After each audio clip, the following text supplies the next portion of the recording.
छॾे खां आयो आई अखणी बि नाहे ॾिठो। किथे घुमाही? हिते ही आहियां, किथे वेंदुसि? ॿुधाए मां कीअं पई लॻां?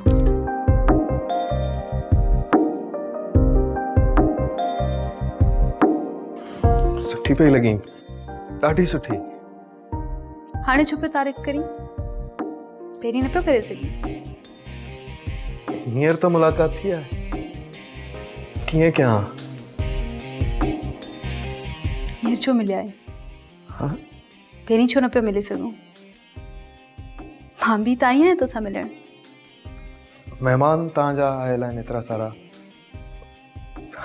कीअं मिलां हा? खैर माफ़ कयो तोखे। हैंडसम पियो लॻी। Thank U. ॾिठो तूं मूंखां पुछियो बि कोन, ऐं मूं तुंहिंजी तारीफ़ करे छॾी। ऐं हिकु तूं आहीं, ख़बर न आहे तुंहिंजो छा थींदो वसीम। ख़बर न आहे। अच्छा मां हलां थो। हाँ? एॾी जल्दी शादी आहे? डिनर बि थियण वारो आहे। डिनर मूंखां वधीक ज़रूरी आहे छा? हा, ॾाढो ज़रूरी आहे। हाणे मां वञां? वसीम ॾाढो मासूम लॻंदो आहे जॾहिं ईअं खावड़ कंदो आहे। खैर वञ, छा यादि कंदे? जीअं तव्हां सभिनि खे ख़बर आहे जो अॼु जो ॾींहुं असांजी ज़िंदगीअ जो हिकु अहम ॾींहुं आहे। त हिन अहम ॾींहं ते मां हिकु अहम ऐलान बि करणु चाहियां थो।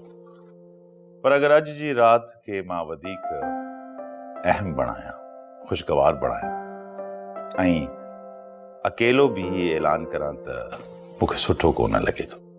इन ऐलान लाइ मुंहिंजी धीअ मायरा जो हिते हुजणु ज़रूरी आहे। त पोइ मां मायरा खे हिते सॾां। मायरा, कम हियर बेटा।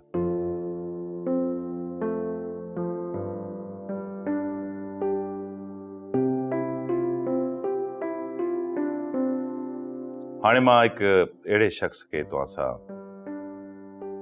मुतारिफ़ करायां जो घणे थोरे वक़्त में मुंहिंजे ऐं मुंहिंजी फैमिली जे दिल में जाइ ठाही आहे।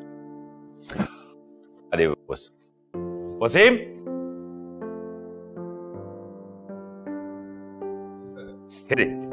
हिते त तव्हां सभु ऐलान ॿुधण लाइ तयार आहियो? हू अहम ऐलान हे आहे जो मां पंहिंजी धीअ मायरा जो हथ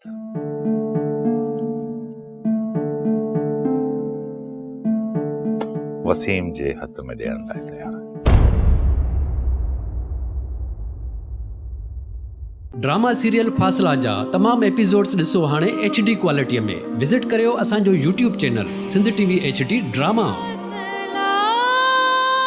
सब्सक्राइब कयो असांजो official YouTube channel Sindh TV HD drama ऐं वधीक अपडेट लाइ बेल आइकन खे क्लिक करियो।